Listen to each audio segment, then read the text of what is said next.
Welcome to the Phineas Podcast, where we interview those that entertained us in our childhood.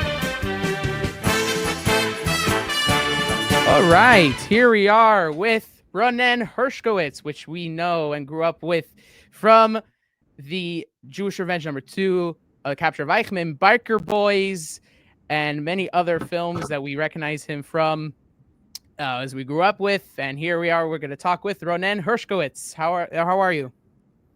I'm great. I'm, considering the situation, but yes, I'm great. Yes. So let's start from the background. How was your background? What was your childhood like? How did you get into acting and comedy and so on? I think I was acting since I was a boy. It was always there, mostly comedy. And as I grew up, went to the army, not to do to להקה צבאית, to army theater that we have in Israel, but to a special unit. And then after the army, I was I didn't think to go to acting school.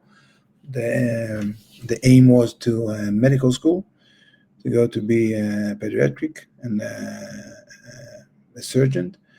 And then in a certain point, I was in the theater and there was a show on stage, and I felt this deep understanding that, okay, this is what I want to do. I want to touch people, touch their heart and their soul through acting, through the stage. And with this understanding, I went to my parents, which, it's a Jewish mom. It's never easy to let them know that I won't be a doctor, I'll be an actor. But they said, it's your life and it's your decision, and we trust you that whatever you're going to do, you're going to do it the best. And with this blessing, I went to acting school. So I was in acting school for 4 years in Tel Aviv University, learning theater, cinema, specialized in comedy. And acting was there since I remember. We're always there, writing scripts and playing and stage and singing and friends. And it was always there. I was also in the States in BBYO, if you know BBYO, Bnei Brit, the youth organization. So I was there. And I worked with the organization worldwide. So it was always combination of the Jewish world and the acting and other stuff that I like to do. But it's there. What was specifically about the art of acting and the art of film and cinema and the theater that connected you? Was it the story, the storytelling of a story, the storytelling of a character? What drew you the most when you would, or even now when you watch something? What gets your focus when you? I think if you go narrow down, it could be the storytelling. And the art of storytelling is not just telling the story. It's about, all the surrounding. It's about what you wear as a character. It's about how do you say it in a character? What's your voice? What's the tone of voice? The color of the voice? Everything is about, this is part of the storytelling. It's not only the story. It's not only the telling. It's not only your words, the script, but it's what you build around it. Today I had a conversation with a friend, and I tried to explain that, when you're watching a movie and you see the movie starts and you see an old car, very old car, getting into the driveway, and somebody's getting out of the driveway. It's on the grass, parking on the grass, jumping on the stairs, and you see a lot of newspapers on the old newspapers on the stairs. He's getting into the house, slammed the door, a lot of dust around, getting into his table, moving his cigarettes, tons of cigarettes aside, opening the laptop and starting to work. He didn't say one word, but you understand already. You have a lot of information. And this is a storytelling, because everything is connected. Everything is something that you deliver, either as an actor or a director, or it's a script writer. It's the story that you're telling. It's the same in life. When you're getting into an office, you see what's going on in the office, and this is, it's part of the story of the company, of the office. People who are watching you on your podcast, and they say, okay, he's wearing a coat, so it's cold. The other guy is with short sleeves, so it's probably in a hot country. And you see the background. He's in his study, he's in his, etc., etc. If I wanted to give the impression that I'm smart, okay, so I have in the background, I have here the library with all the books, okay, so I can work on the message I want to give, on the storytelling I want to give, without the word, just with the background, and with, I can use the tone of the voice and talk like this. It can be different. I can talk slowly. Everything is the storytelling. So I think when I narrow down is, how do you build the story with all the tools that you have, and all the experience that you have, and of course it's also connected to the audience. Sometimes in theater, mostly, you have it. When you prepare the show, you rely on the fact that the audience knows few stuff, and you have like an agreement that, okay, I'm playing on stage, and I'm playing, rocket, but there's no rocket there, and there's no beach, but you have the sound of the beach, and we accept the imagination. And I think this is the most important thing in theater and in cinema, to get the connection between your imagination and my imagination, and to get it, spark together. Yeah, I think, and I also think that cinema in general nowadays is missing that tremendously. It's kind of making it feel like the audience needs to be told of every detail because the audience will get it. No, the audience are smart. The audience understands. So if you don't explain everything and you just story tell it on the screen, not just with the dialogue, not just with the communication, but through the visuals, through the details on the screen, with the actor interaction with the props, or the props itself, the details of the set, it all should be telling a story. And I feel like we're missing that a lot. Yeah, so we have a phrase in Hebrew that says, I'm feeding you with a spoon, I'm feeding you all the information. No need.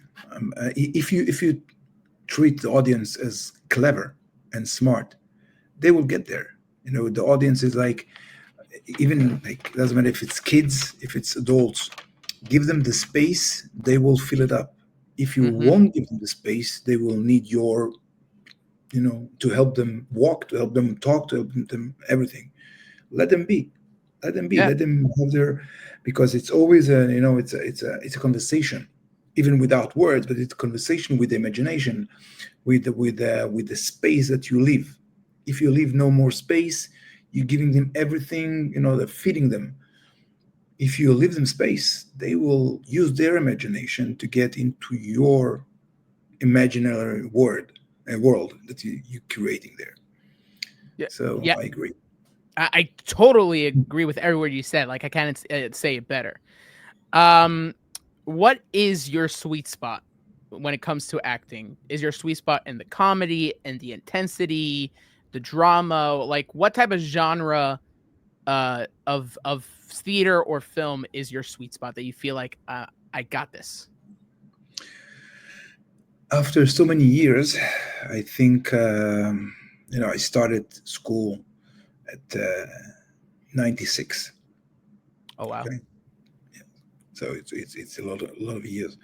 Yeah. But I think after so many years, I think that I would like to say that I control the comedy, or the art of comedy, and I can tell you that when I just got into acting school, my aim, because comedy was very, very, very, very easy to me. It was like always there. It's like the natural. But the art of drama, but getting people to get excited or to get them feel, to connect to their feelings, and to move aside all the covers that we have, all the protection that you have, and touch this this area in the heart that they will feel this. This is like the aim. And I think that when you're controlling the comedians can do it much better, because we have the ability. I would like to think that we have the ability to play on both fields, so I can uncover the protection areas with the comedy, or with moments of, it doesn't need to be like comedy, laughing out loud, but something that will open, and then I can get in with the drama. So I think this is the area that I would say that I enjoy the most, and I think I control it today. Besides cinema, I'm mastering the art of improvisation. Yeah, I saw that. So I've done over 4,000 shows of improv, and this is it's an amazing art. The art of the moment, the art that you're like ready for the unexpected, and you're there. And I remember myself when I started, many years ago, but when I started, it was, I got on stage with tension. And today, it doesn't matter for me if it's like 300 people in the crowd or it's 1,000 people. It's not that I'm not excited. I'm excited, but I know that I can control them. I know how to pick them up. You're confident. Totally. I was like playing around, and today, part of the fact that I'm running a theater in Israel, and I have a company. Nice. I have a company that is doing, I would say, service for companies, for business, and taking the art of improv. I call it the wisdom of improv, and put it into a business context, and into education context, and parental, for parents to understand how to keep their kids' brain open, how to keep it creative, how to make them work together, how to move aside the ego. Okay, so it's working on today. What it's like, I'm playing on those three fields in the lectures I'm giving, or workshop I'm doing.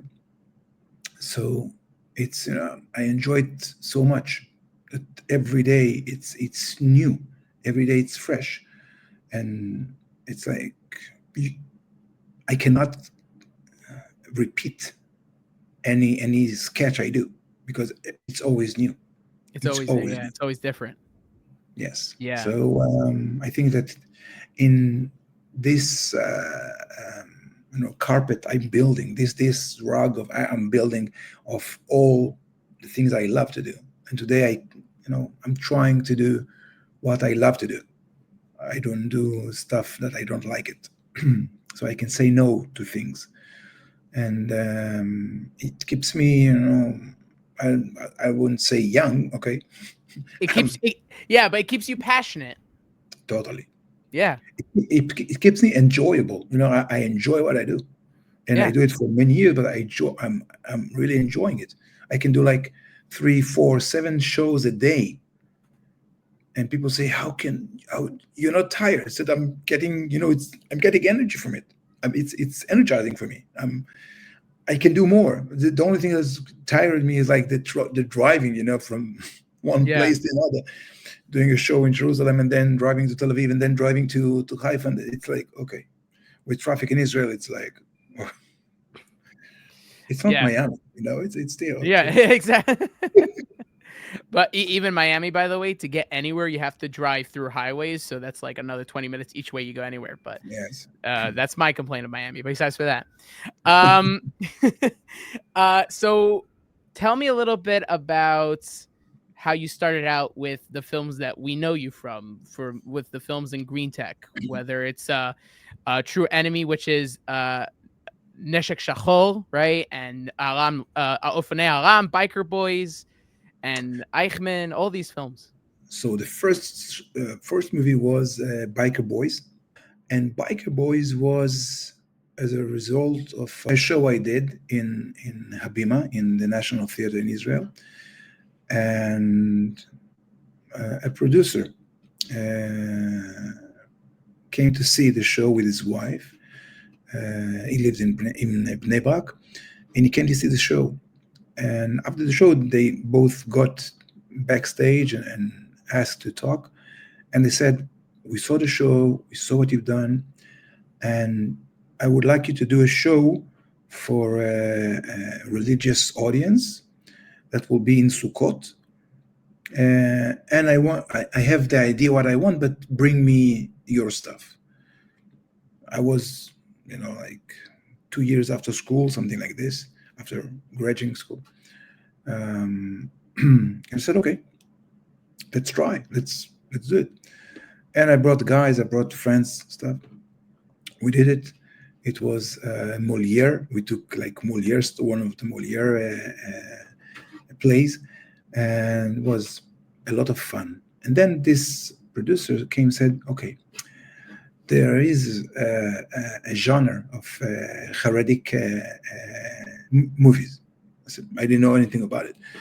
And he said, basically the rules are no women on screen, clean language, and this was the main, and of course clean talk stuff. I said, okay, we can do that. So I called up a friend from university, Shachar Ben-Chur. Yeah. Shachar Ben-Chur. He's a half of the Cohen brothers. Yeah, the Cohen brothers, yeah. Cohen and a half brothers. Cohen and a half, yeah, Cohen and a half brothers, yes. The reason is Cohen and a half is because Shachar Ben-Chur is a half a Cohen. And a real Cohen is a full Cohen. So this is why it's there you go. That's the trivia. Got it. Okay. So nice. I called Shachar. Shachar knew Ariel, and he called Ariel and said, "Okay, let's meet the three of us." And we met. And we started to organize it. And then I called another friend that she was a producer in television. I said, "Okay, we have an idea. We have something. Let's start, build it." And this is how we started. We started the movie. We brought the guys. We brought there were girls on not on screen, but in the production. And we had great actors with us. Yaniv Chaim, Itzik Lilach. Itzik Lilach is my partner in Komikaza. Komikaza is the improv show. Yeah. Itzik Lilach is a partner with me since 2000. It's like crazy. 25 years. It's crazy. And we see each other every day, sometimes, as I said, 3, 6, 7 times a day. Okay? So it's nice. It's nice. But and Zohar Aviv. It's okay. Zohar Aviv. If you remember on Biker Boys, there is the terrorists. Yeah. The 2 terrorists. So there's the clumsy terrorist. This is Itzik. Yeah. And the main character, or the main terrorist, is Zohar Aviv. Zohar Aviv today is a professor. Zohar Aviv. Really? Yes. And he's the head of the head of the education in Taglit, if you know Taglit. Yeah. Whoa. So, but he was acting at a time. Like, how do you get him? I'll tell you in a minute. So Zohar Aviv, he was in Brandeis. I guess you know Brandeis. So he's professor of Brandeis. And Zohar Aviv was my flatmate. Oh, your roommate. Yes, in Israel. Oh, fine. Yeah. In Tel Aviv. So we were friends, and then I told him, "Listen, there's a movie and there's a part. I think you can do it. Let's have a try. Let's talk to the directors. Let's have a try. And it was brilliant. It was just on spot for this part. He was And so good. but today's Professor Zohar Aviv. So So funny. And he was also very intense. yes. Very intense. Wow. And another guy from the Biker Boys, his name is Yuval. Yuval was the guy. I don't remember the name of the character on the movie, but he was the main the main role in the movie. Okay. The one that his father owned the money. Yes. Yeah. Okay. Yes. So him. Okay. So the green shirt one. Yeah. So his name is Yuval Schefferman.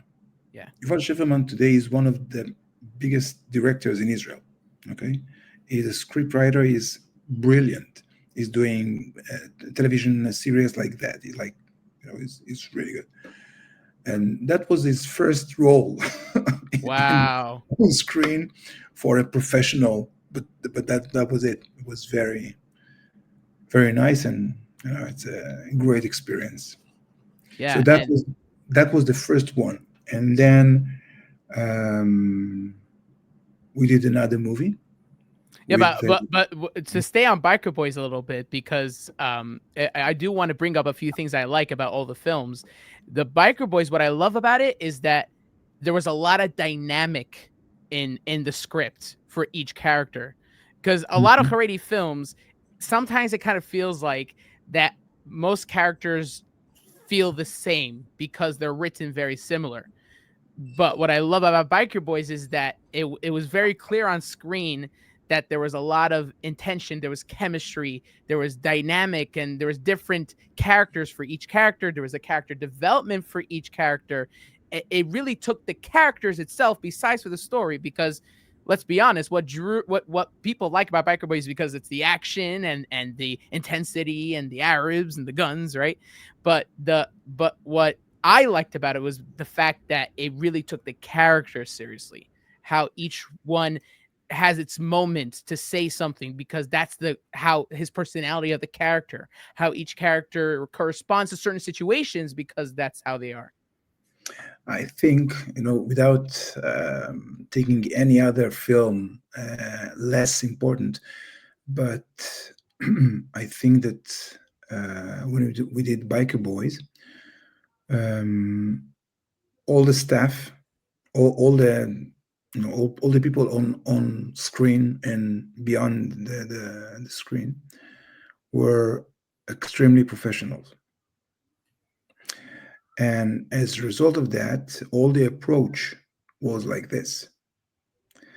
And since Shachar was a director that learned in the university, in Tel Aviv University, and we worked together before on another film, and he was very professional. And the same as Ariel. Ariel, we worked together, and just the script. It took us like 3 to 4 months about working almost every day. And other films, they had not enough sources, either economically or professionally, to be there, to put in. Okay, so when you invest in a movie, invest time or money, okay, that buys time for other people, you see the results. And if for a film in the States, okay, Hollywood film, of course, investing tons of money, and it's investing tons of money because you're buying a professional time. And even movies that were low budget, but the time consumer that the actors or the director or the script writers put in is equal to millions. Mm-hmm. It's something that you cannot go into a film, but I have an idea. Okay, let's write it down. Okay, we have it in a week. Let's shoot. Sometimes in some films, in this genre, it's happening. Mm-hmm. And if you add to that the fact that back then in Biker Boys, everyone on set was professional. Mm-hmm. We brought a professional, starting with cameramans were like more than one, and even the floor manager of Phil. He's today he's a great director by himself, but back then he was a professional cinema guy that did the floor managing. And so when you put in all the positions, you put someone who is professional, and you bring professional actors that work not only on their text, they work on the storytelling, and they're working together with the director, and they're working together with themselves. Okay, feedback to one another. Then you see it, you see the results. And if you look at the stuff that we did in Neshek Shachor, okay, Yeah, True Enemy. Yeah. True Enemy. If you look at the stuff we did there, it's the same. Okay, now in True Enemy, there was another part that we decided to leave part of the script open for improvisation.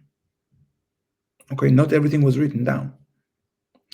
We knew Because of the nature of what the film what the series True Enemy had to be, it had to feel like it was the behind the scenes footage, because that was the whole point of the series. So you kind of have to add the improvisation anyway, because it has to feel like you're really talking, not saying a script. This is one, but when we had on stage, on set, we had Itzik, and we had Yaniv Chaim, and we had Yossi Toledo, which is an excellent actor. Oh, Yossi Toledo is so good.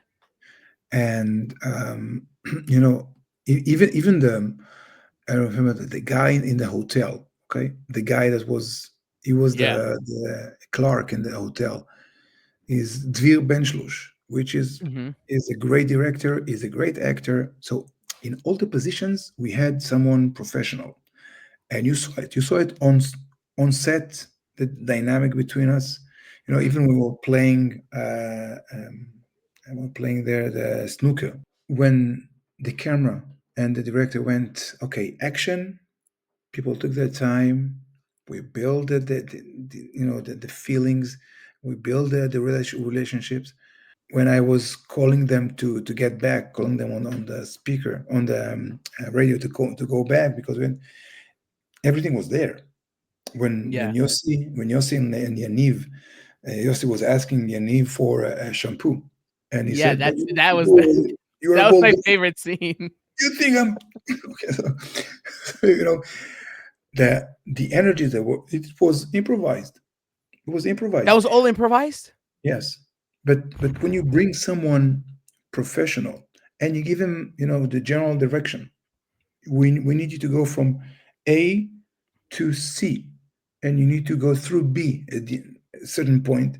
Yeah. They will play with this. If it's someone professional, someone who knows how to improvise, and it's someone that it's a big part of being an actor, is being able to listen. And you have actors that are more central. Okay, they are the stars. They have their own opinion, and they have their own, and they will say what they want to say on screen, on stage, whatever. So when you're building a team, you see it on screen.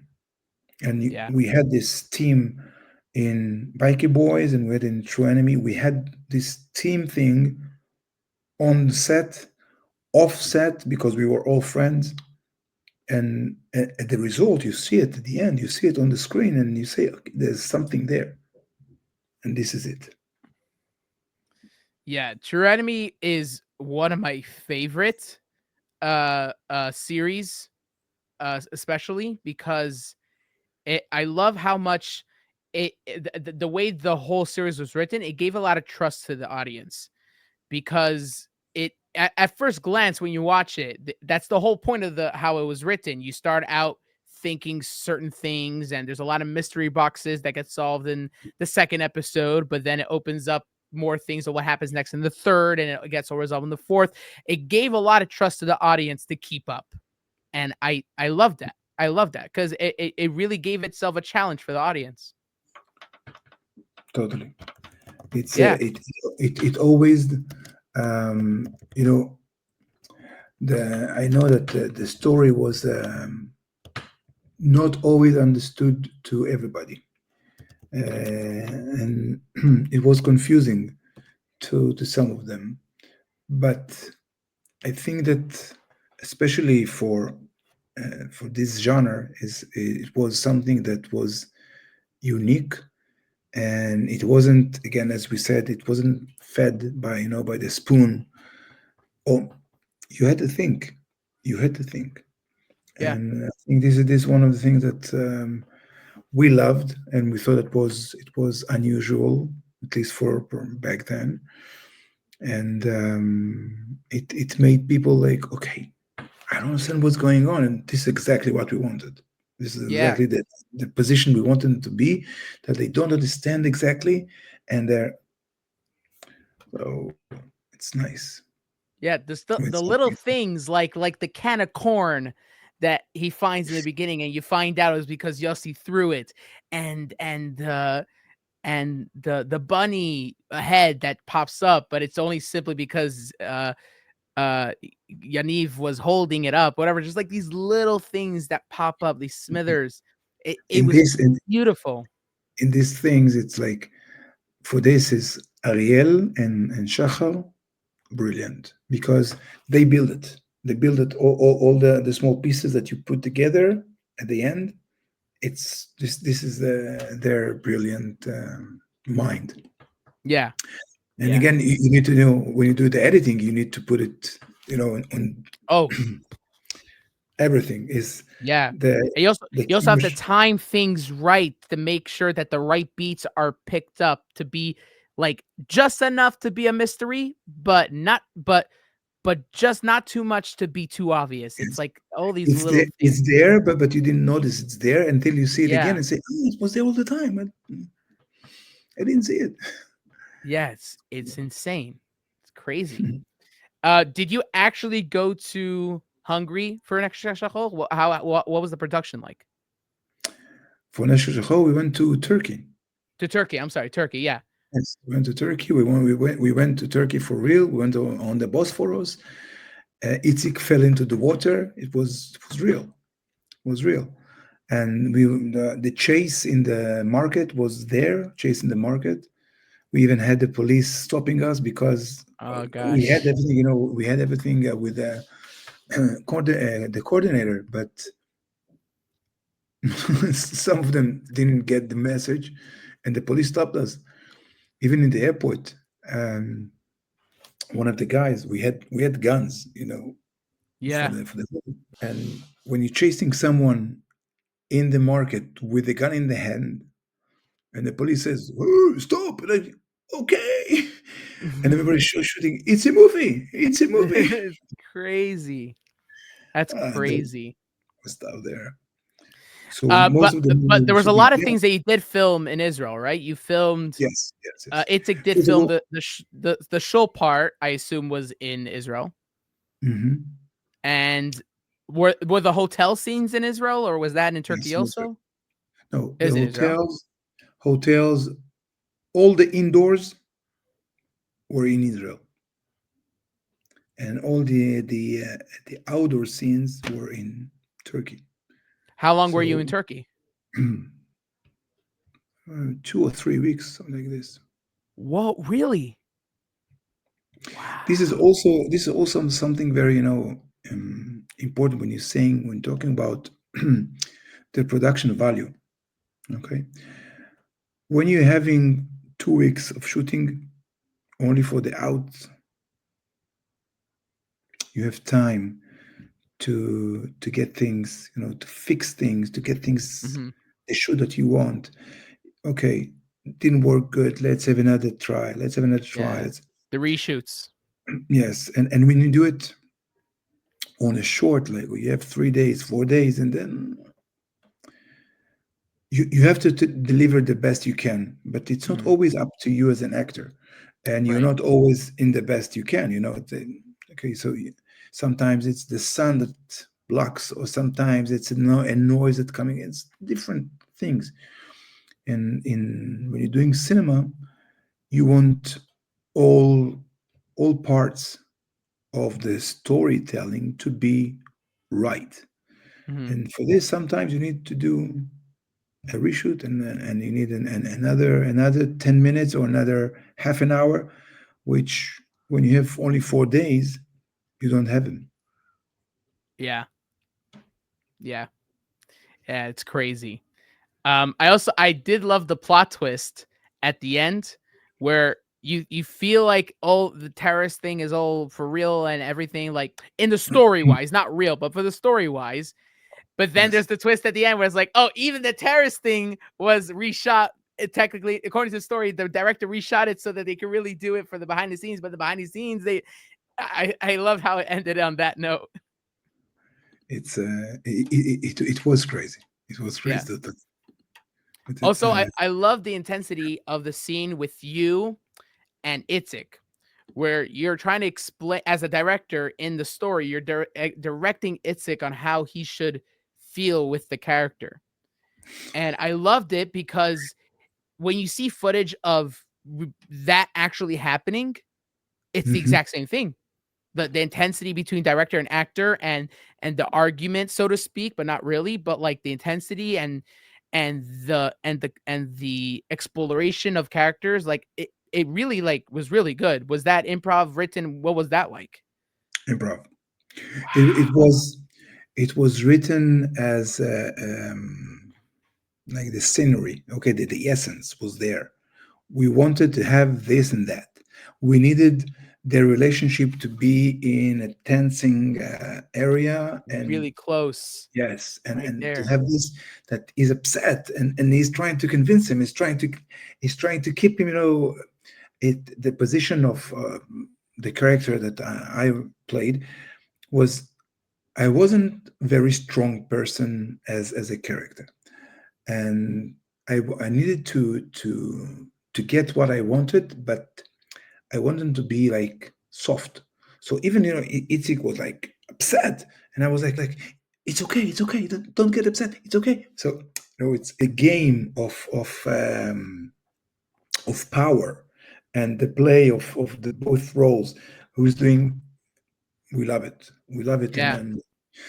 And I think that the fact that Itzik and I are doing so many years together and so many hours on stage, so you can see it, you can feel the dynamic, you can feel the energy, you can feel the way to listen, that we listen to each other, and it's real. It's at the end, it feels real on screen. Yeah, it's great. That was great. Also, I love the fact that as an audience, when you're watching it, like me, when I was watching it, I kind of disagree with Kessler and I kind of agree with Itzik. But then at the end result, then the things changed, and you kind of understand what Kessler's coming from, because where he's, as a director, where he's coming from. So that I kind of liked it, that it wasn't like, it gave you the chance to choose between the narrative, instead of it being the film telling you this is right, this is wrong. It painted a scenery for you, and as an audience member, you could think to yourself that, so what's right? This is not black and white. This is gray. So I really like that scene for that fact too. This, I don't think that all of the audience understood the message about not everything is black and white. And, even in a philosophical way, to say that what you see is not what's happening. And the way you interpret the reality, or what you think is reality, is up to so many things that are in your mind, in the way you see the world now. But if you change something, you will see something else. And it's not an easy understanding, not to anybody. I'm not talking about even if for the religious area, okay. So you say what you see is not what is really there. Yeah. So it's for everybody, and after that you can say, okay, with the coronavirus, what happened was real? Was it a story that somebody told us? Right. Okay, so I'm teaching my kid that never take anything for granted. Always ask questions. Always raise questions, and try to understand. Ask more questions. Okay, you say when you're studying Talmud and Gemara, there are questions always, more questions, and you study Yeah, it and sometimes again. it never ends. Sometimes there's no answer. Exactly, but this is, I think, one of the good things that we have in Judaism is always asking questions. And when you stop asking questions, you're getting into a very bad situation, Mhm. So in this film, the fact that what you see is not what's really happening, and then you understand that there's more possibilities, that what you saw was interpreting but something else. Yeah. It's make people think, and when you make people think and feel, and then raise questions for themselves, what did I saw just now? He died, Yeah. but did he die? What's okay? So it's nice. Yeah. It's Yeah. nice. That was a great series. And it's a lot of people's favorite green tech. Like here in America, like a lot of my friends or younger people that watch it, Mhm. it's their favorite series out of all the green tech stuff. Like it's really, really well received. I'll tell you that much. Thanks. Um, so another film I really wanted to get into that was also very character driven was Lost in Nepal. I'm not sure what it is in Same Hebrew, in but Hebrew, same. Lost in Nepal. Yeah. So yeah, it but wasn't lost in Nepal. It was lost on the way. Avudim baderech. yeah, Avodim Baderech. Yeah, that's Yes. true. Yeah, Avodim Baderech. I grew up with Avodim Baderech in Hebrew, as opposed to Mhm. the other things I grew up with English. But so I actually heard the actual voice acting and stuff, so that was cool for me. But a lot of people liked it because of the fact that it's a simple story, but there's a lot of deep writing in it. There's a lot of deep silver linings of Mhm. these two polar opposite characters being stuck together for how long? Like 72 hours for 4 days, whatever it is, but the idea and it was executed beautifully. So Thanks. that was that was a For the great film. first, I think that Grovice Yuda is very unique person. He's brilliant and is so into it. It's catching the way he loves what he's doing, and it's really catching. Is like a boy. Okay, he's like a Yeah. boy in a toy store. It's like okay, and Yeah. When I spoke to him I spoke to him earlier this week, and that episode didn't come out yet, but it's gonna come out soon. Like you feel like when he was talking about, oh, when I was doing this film, he had to get to the point and he was gonna tell you everything. He wasn't stopping. It was beautiful to watch. and it's still like this. It's still Yeah. like this. We shot a film together just now, like 3 months, 4 months ago, and it's supposed to come out in Sukkot. And as far as I know, I think it's in Sukkot, maybe a What bit is it later. called? Hatachshit. Takshi. Yeah, he told me about it. I Okay. was shocked by the things he told me about it. I'm so excited to watch it. It's yeah. I'm waiting. Well, I'm now in Greece, but I'm flying back to Israel on Tuesday, Oh wow. and he's waiting. He said, "I'm waiting for you to have the private screening and to see what came out, Yeah. because it's a very different role I'm doing there, and and it took us, I don't know how many years, but many years since the last film we did together, Yeah. and we were in touch all the time. But when he But said, it took the right character yes, to feel confident that this is the one for me to come into. it's that, and it's the same. On the same time, sometimes when he said, okay, let's do this, what do you say about doing that? And I put aside for a minute the fact that there were many years that because of Gezel, okay, that people were copyrights Mm-hmm. the cities, so it wasn't worthwhile for him to do it. So Mm-hmm. he did women films, Mm-hmm. and when he came back to do we say the regular films, so it wasn't always the right time for me to go back. Sometimes because of even money wise, that I'm going on stage, I'm doing much more than I'm doing on a shooting day.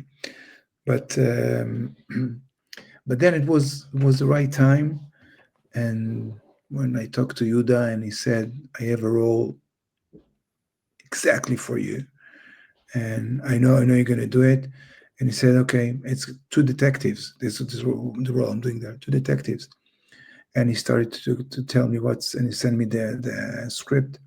I read the script. I told him, yes, I'm coming, and I'll bring the other detective with me because the dynamic between the two of us is critical on screen, and Was you're it going to see it. Itzik?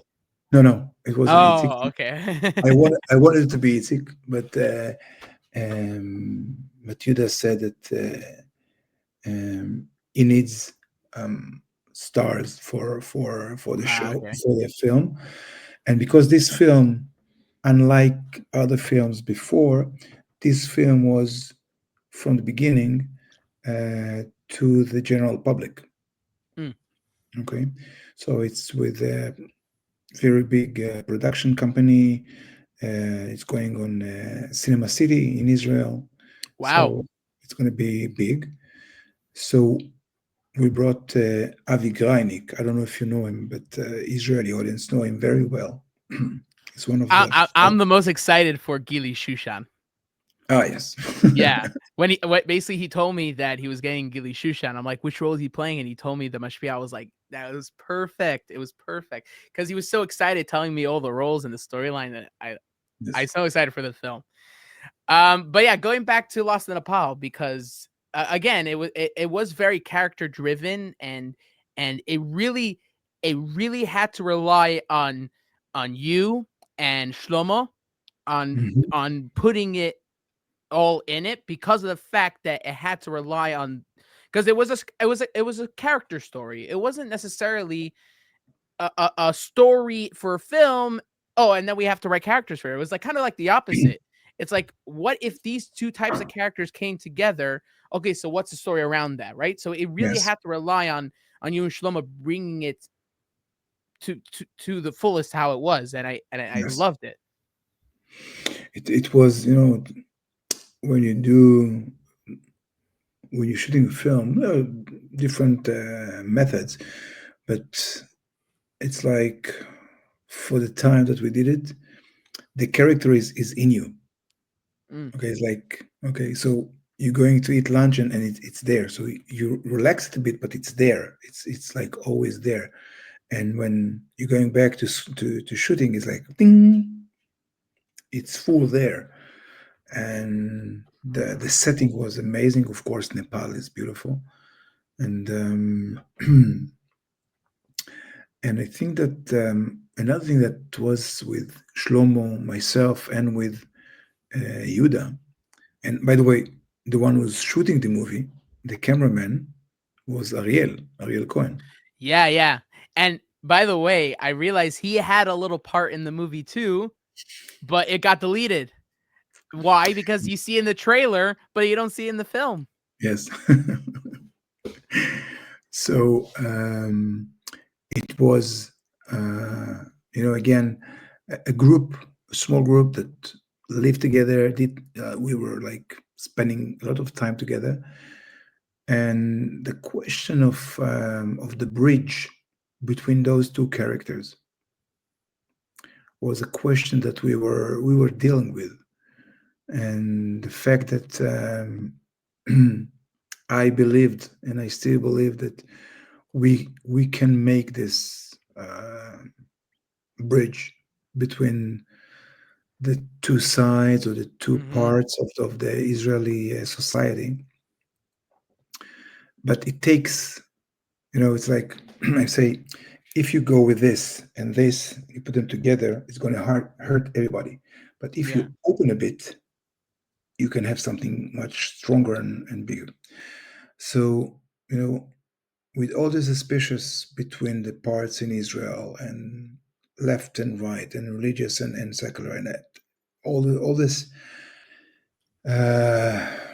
I'm trying not to say hate, okay, but it's there. It's there. It's the fire's there. But if you play along and you understand that you have to give a bit and you have to open a bit, and back then when we did the film, I believed that it's going to be much more important to do it, to build a bridge. And I think because we weren't clever enough, I'm talking as an Israeli society, we weren't clever enough to build a bridge. And not all sides of the game were willing to play along, were willing to understand that they have to let go of something to receive something and to give something. Yeah. It wasn't like this. For political reasons and for political, driven by money, power, with the political side. But the Israeli society was, at least some parts of it were very easy to fool for those political people, politicians. So we are in the stage we are not in now. Yeah. If we were smart enough to understand it then, and when Shlomo and I did our roles as different, that in the beginning you say this won't work together. Yeah. It's this kibbutznik that is from the kibbutz is like eat pigs. Okay. Yeah. And and Shlomo is the highly orthodox Haredi. Like, they will not fix together. And then the shock. I remember the scene that I put the tefillin in the morning, and is like this. Do you know how to put talit? Yeah. Yes, I know. And it's like, and it's in the film. It's it's getting to a certain point of understanding that if what we talked before, but what I had in my mind and what is the reality, it's there again, and it's only symbolizing what people in Israel or maybe Jewish people around the world are thinking about the other side. If they are secular, so they don't know anything about God. Wait. Yeah. We were created by God, right? God created all of us. So do you think that he would make a mistake and create me with this or this? So there's a reason for everything, but don't disrespect anybody else. I respect you, you respect me, and then we can live together. But if you won't leave me a space, nothing good will come out of it. Right. So, I grew up as a Chabad Shliach in America and an Israeli community. I don't know if you heard about it, Myrtle Beach, South Carolina. There's a lot of Israelis there. And my father, like, he never asked people like what you're doing, what's your status. The only questions he'll ever ask is, would you like to do something? What could we do? Right. And it's the language that my father always used that really put an effect on me. And it's true. Like, it doesn't matter where are you, where you are currently, like, what's your status? What do you find yourself? It all depends on what we do forward and what we continue to do. And it's very true. And my favorite scene because of that is in that film is the scene when you and Shlomo are sitting on the bonfire. Right? That was a beautiful, calming, like the most, like, just the most sweet chef touch right? The frosting on the cake was that scene for me. Yes. Yes. It's it's again, it's you talked about your father and his language and his approach with his open approach. Mhm. It's an approach that is giving you options. It's Yeah. not opposing his opinion, his way. Is giving you an option to have a look and giving you an option to play along and to join. Okay, you want to do this, do this. You want to do that, okay. And I performed with the wisdom of improv. I did it to Chabad Shlichim in Netanya. Nice. It was very nice, yes. And of course, not of course, but I think the majority of them knew me from the film, so it was an exciting a moment for them, and I did what I did on stage, and I talked to them, but at the end they all wanted to come and to the selfie and stuff like that. Yeah, exactly, yeah. But and they all asked me, said, "Aren't you religious?" I said, "No." But in this film, you had a kippah and you had. True, I'm an actor, but I can be, other stuff. This is part of the things of being an actor. But it's also an understanding that you can convince others and understanding that you can be someone else. You can change yourself into whatever you need in different roles. So even when you're working as a shaliach and you need to be open to people, you need to bring people close, not necessarily close to religious, not necessarily to לחזור בתשובה, but it's there because the Jewish religious is very smart and warm religious. And I think as a secular, I'm talking now that one of the problems is the interpreters. Because if you go back to the basic, is respect your father and your mother, and this is the basic. It's basic in a humanity, all humanity.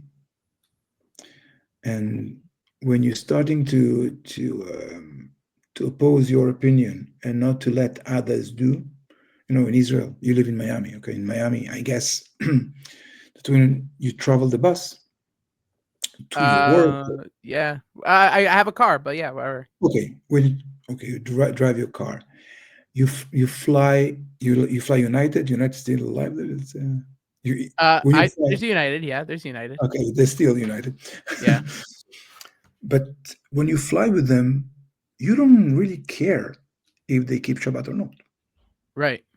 Because you use them on the weekdays, and in Shabbat you will not fly. Mm-hmm. In Israel, it's different.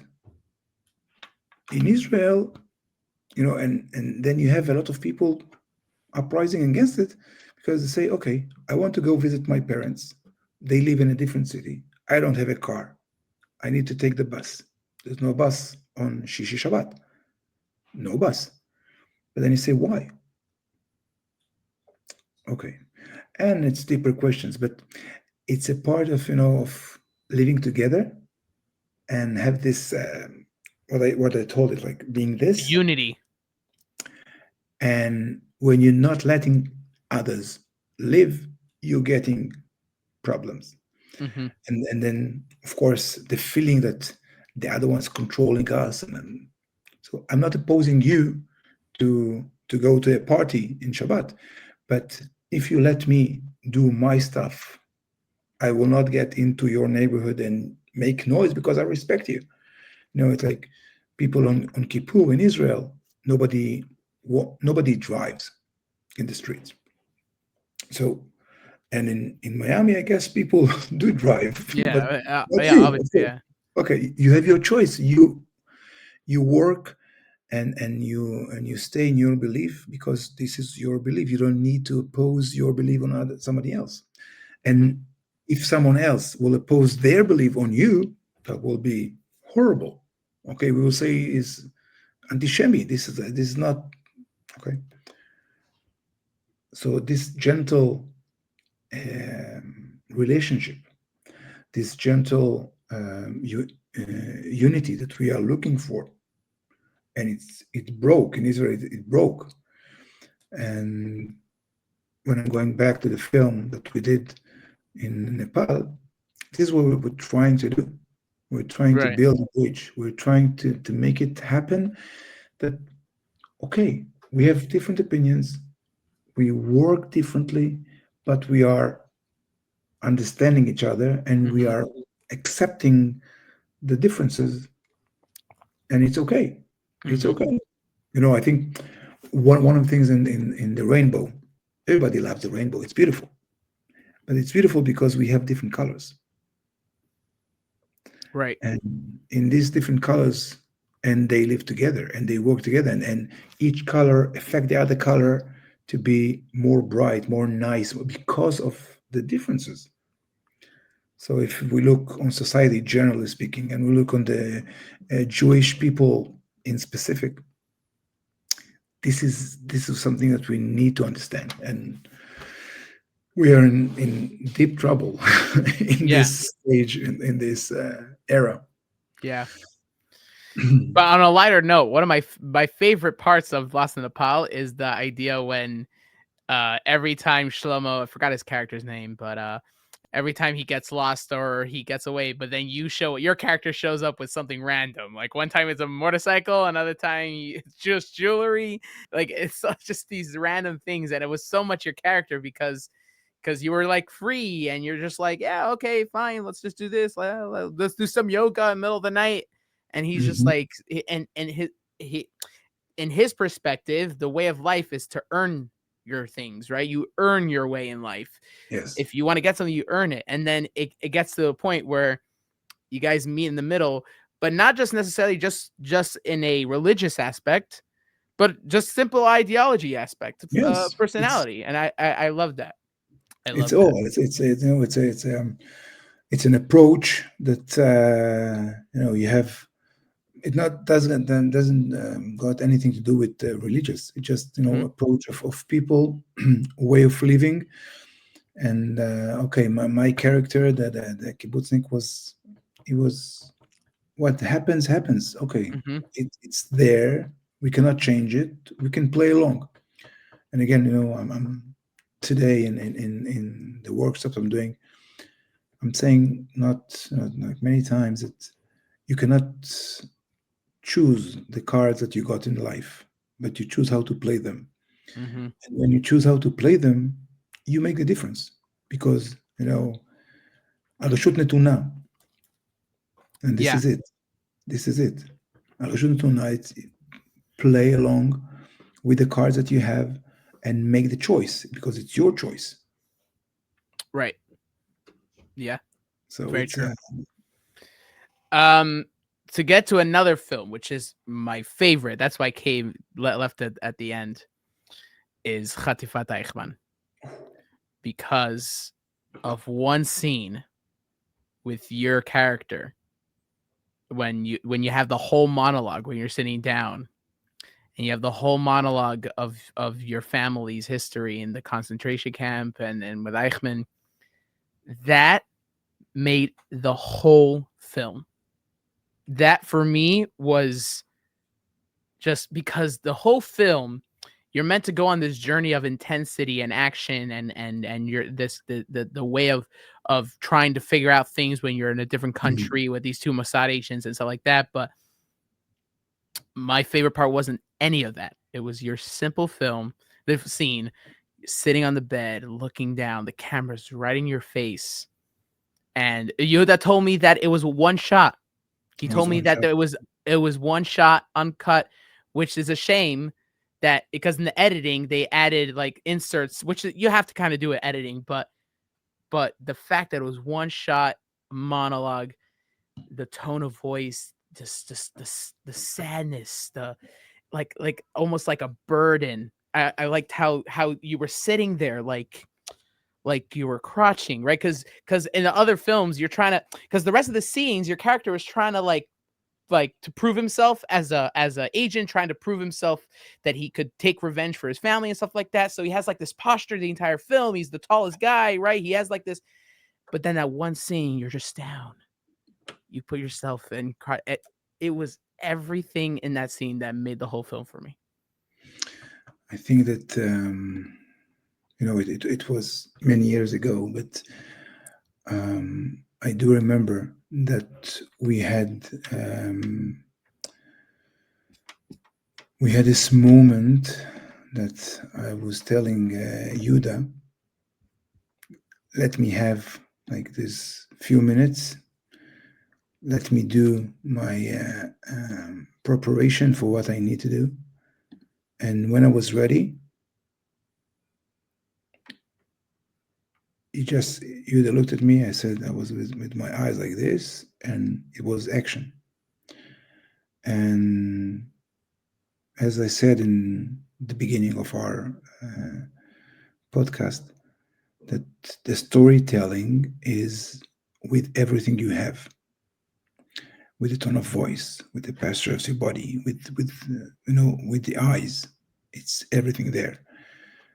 So it's like I tried to bring for this character, for those people who were murdered in the Holocaust, and for the ones who survived, and the heroes that were survived. And there were some of them to trying to revenge, and some of them were trying to keep the memory of their family, and understanding sometimes that why am I alive and they died? Mm-hmm. Who choose and why? So all of this, it's like bringing everything, and that's what your character was trying to do throughout the entire film. He was trying to prove himself because of the fact he feels for himself that why me and not anyone else. He has to kind of give himself purpose, to give himself the answer, right? Whether it's killing Eichman or whether it was to prove himself in the agency, he was always trying to prove to himself, tried to answer for himself why, and I loved it. And this is like, for those people, it's an endless chase because you will never get the answer. Mm-hmm. So it's I think that one of the things I love in theater and in cinema is this reveal of the characters and the soul and the reasons that you do stuff, because everything is happening for a reason. Motivation and what is my aim in this? Why am I doing this, and why like this, and why now? So a lot of questions that you need to put up as an actor that trying to understand his character.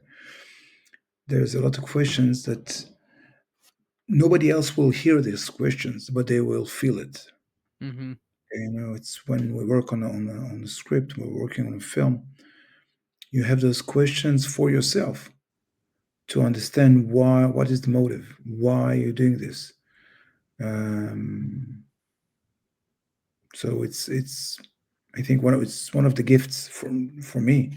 It's one of the gifts I got from life, from God, from myself, to be able to ask questions, to be able to play the role, to be able to influence on someone else, life. And sometimes, I see people saying that they grew up on me, which is, for me, I'm a simple guy. I don't look for, fame but I think that the most moving part as being an actor, I'll say it in Hebrew, because in Hebrew, go ahead. There are more, but when you want to be mashpia, influencer, okay, when you want to be mashpia is coming from shefa, so you Right. have to give.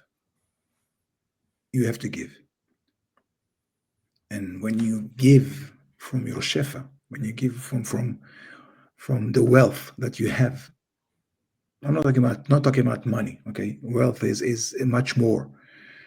Is with your knowledge, with the emotions, with the option, Capabilities, yes, talent. and the option to give others to feel. You Yeah. know, I had people come. I forgot who it says, but there was one a Talmud Chacham or a Rebbe or something like that said that in his eyes it's an avera, it's avera to hold in what you're good at, because HaKadosh Baruch Hu did not give you those things to Yes, to just act on it and that's it. He gave you those things because you have a purpose to give over what you have, to share what you have, and totally. especially with your talents, and especially with what you're good at. I can tell you that in the last years, because we are comedians and because we do improv, and thank God we do so many shows, and we're getting to different audience all over Israel and basically all over the world. We do shows also in Europe. Mm-hmm. But after a show and you see people, and like if I'm talking about the last 2 years that were very, very hard in Israel, and you see people coming to you and telling you, listen, I didn't laugh for 6 months. It's crazy. Then you say, I'm a shaliach, okay? Yeah. In my shlichut, in my business card, it's written Ronen Hershkovitz. I make people smile. Nice. So this is what I do, and I make people feel, and I make people think, and Right. This I think. If I will say that this is my gift, or this is my passion, or this is my Talents, your yes. So as you said, it's something that you need to give out to the world. Yes, And for sure. Speaking about comedy and improv, I want to bring up something the audience might not know about it in America, but I do want to bring it up as a fan because it's one of my favorite Israeli comedies. Is the ones you did with Ariel and Shachal with Dik Sarov and Mian Chaser. Those are my favorite sketches. My three. I have three favorite ones. My first one, my is the banker with you and Itzik, the banking. That was so funny. For those who don't know, the sketch, the idea is that Itzik is a client and you're a banker. But as everything's happening, which a bank does, they fine you or they give you a fee for every transaction. But the joke is that the banker takes every action that the client was doing, whether writing or borrowing, going to the bathroom, and giving a fee. sneezing. Yes, even sneezing. Bless you. That was my favorite sketch. It was so good. By the way, this sketch was adopted by one of the banks and in Israel. Oh, really? Yes. Wow. And they showed it like thousands of times, and it was like to understand what is the role of the bank and how does like to make the differences between service that you give a service and what you get paid for it. Yeah. So they took it as it was. It was That's so fun. great. And then this one was shot in Ariel's father's office. He's an accountant, and it was in Ashkelon, and we were laughing so much. I could only imagine. Sometimes you see Itzik like really covering himself with his hands and stuff. It's great. And it's like okay, I'm ready. I'm ready. I'm ready. Just sneeze. My favorite one. My favorite one, he's like, "Ma yesh lecha chatulim? Do you have cats? I'm allergic. What's going on?" He's like, No. "We're fake. We don't have a cat. Meow. What's that?" That's great. And then my second, that was my third favorite. My second favorite is the one where you make fun of the burning the disc thing, where Green Tech comes up with a new technology that if you try to burn the disc, they'll retranslate to other dubs, and then you end up bringing a Chinese guy, a Moroccan, and the plumber, and they're all in your living room. So good. And what's your number one? My number one is the homemade pizza. Where you order the homemade pizza, and Yossi Talita shows up. You order homemade? Perfect. Let's make it at home. And he starts making it. And it's like, oh, it's all like crazy and jumpy. Da-da-da, and it goes, "Where's the olives? The olives? I don't have olives. Like, you order olives. I have corn. Corn? Okay, fine, corn." That was my all-time favorite. And by the way, they're all good, but those are my three favorite sketches. There's the one that Itzik and I are kind of fighting. Oh, yeah, the phone. Yeah, that was so good. So funny. That one, for the audience who don't know, basically these two childhood friends meet for the first time after so many years, and they try to prostrate themselves to look like they're very successful. And in the audience, but behind the camera, there's like a scoreboard, and like, "Ooh, you have this amount of points, you have this points," and like, that was so good. I live on Dayton and water. Only the trying. Who's suffering more? Who's earning more? I need to get my taxi. Oh, I need to get my limo. Oh, I need to get my helicopter. Yes. Oh, my private jet. And the best one was when you're selling. Yes. And they end up realizing that they're negotiating against each other somehow. It's so funny. It was so funny. Oh, it's so good. You should do more of them. Actually, yes, I agree. I think we should do more. Maybe I'll talk to Ariel and Shachar and Itzik, and we'll just do more. It's a lot of fun. Yeah, it's not necessarily the money making as the fun that we did. Yeah, but also my favorite one I keep thinking about is the family pizza. You order a family pizza, and a whole family shows up. Come in.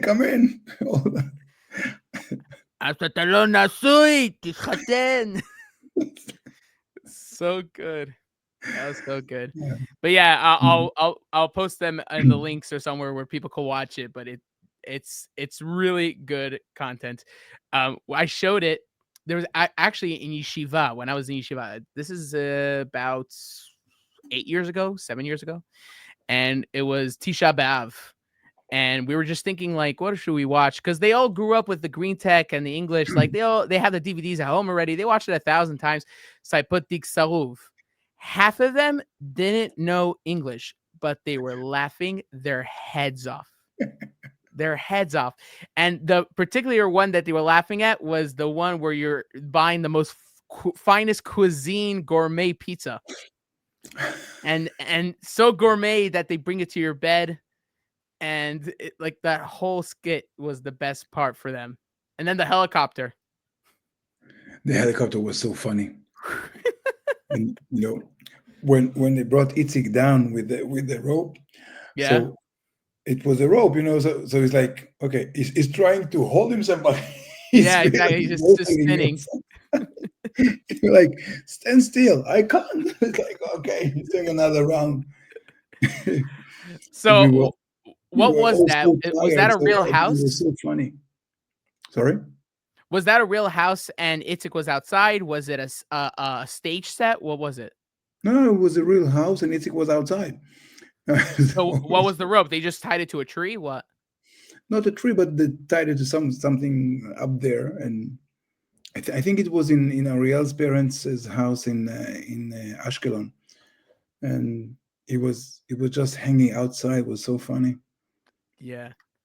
Itzik That's always great. got the part that when somebody need to fall over the boat in the Bosphorus, and Itzik was there. He was the stunt man. I can tell you that in one of the films I did with with Yuda in Nepal. When we were in Nepal, we did 2 films.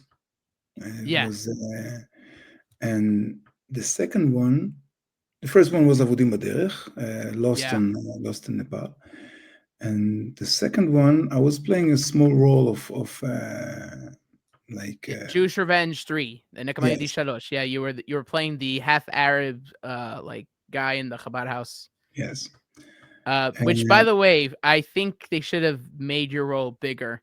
I think it was too little of a role for me to like properly enjoy it. I feel like Yes.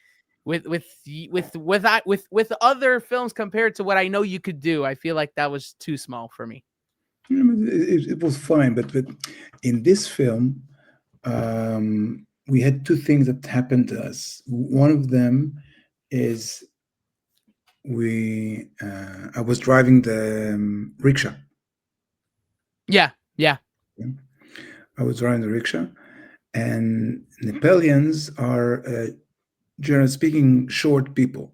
Okay, Mm-hmm. they are short, so they have in the rickshaw they have a brick that you can put your leg on, and you can brake and put the Press gas the and pedal. brake. Yeah. Yes, put the pedal.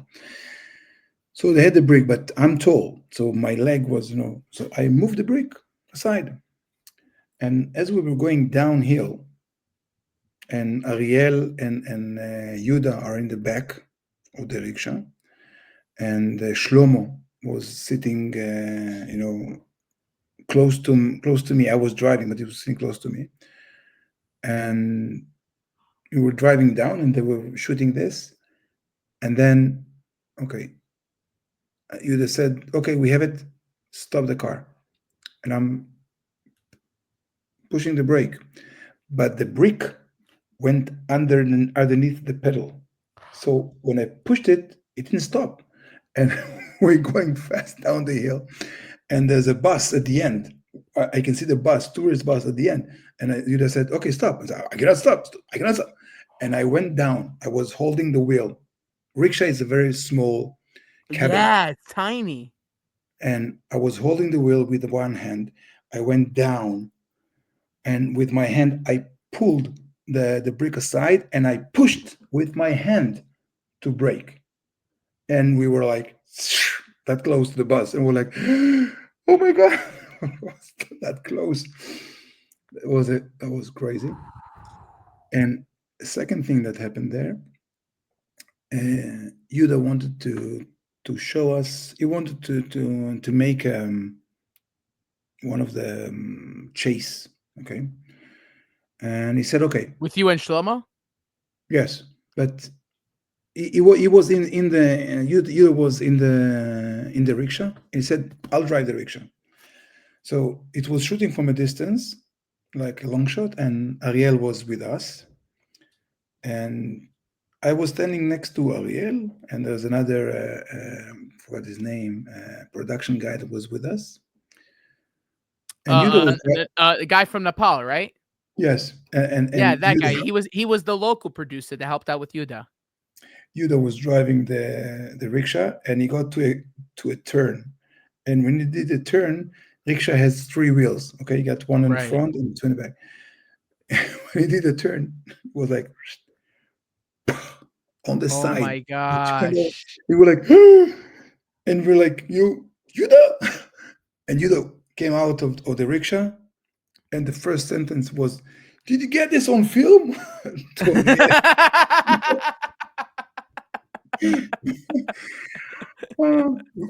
we weren't sure that he was alive, but he was. "You got this on film? You crazy."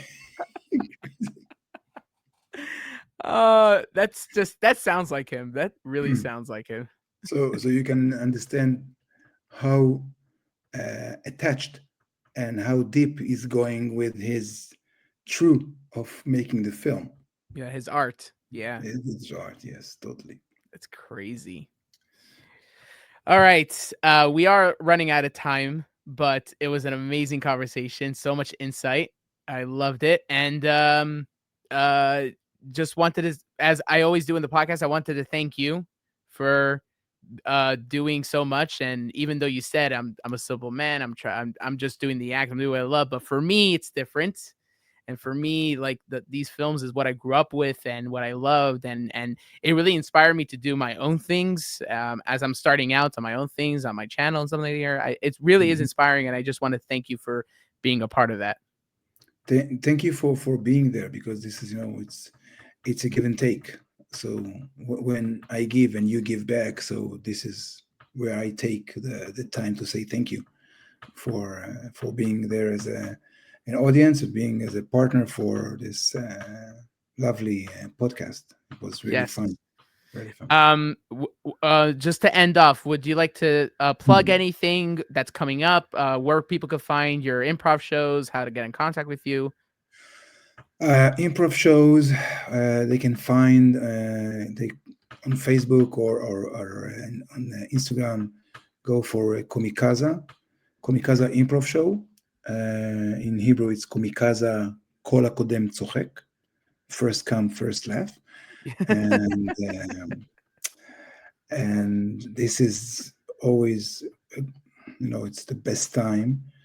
And we would love to perform. And if you have communities in the States that wants us to come, it would be a great pleasure. In the States, in Europe, in Israel, everywhere. We have a phrase that says that everyone in every place deserves to get culture and laugh. So we are there to deliver. And this one. And Hatachshit, when the Tachshit will be out. Tachshit, yeah, I'm so excited for that one. Hopefully very soon. We would love you to go and see it, and whoever is listening to the podcast, go and see it. And if you can, go and see it in cinema, or I don't know if you're going to sell it on online or whatever, but do something, the small contribution to all help. the support for Yes. now more than ever. We need Yoda Grovice to stay in the cinemas this time. No, Yes, no exactly. 10 years break, no 10 more. We can't. That 10-year break was terrible. No more disc Tzarov, please. Yeah, that was great. Okay, thank you so much for joining us, Ronen. I hope to have you back in the future. Thanks. This was great, and I hope to also get in touch with all the other actors like Yaniv and Itzik. That would be great. Also Ariel for sure. But yes, thank you so much for joining us.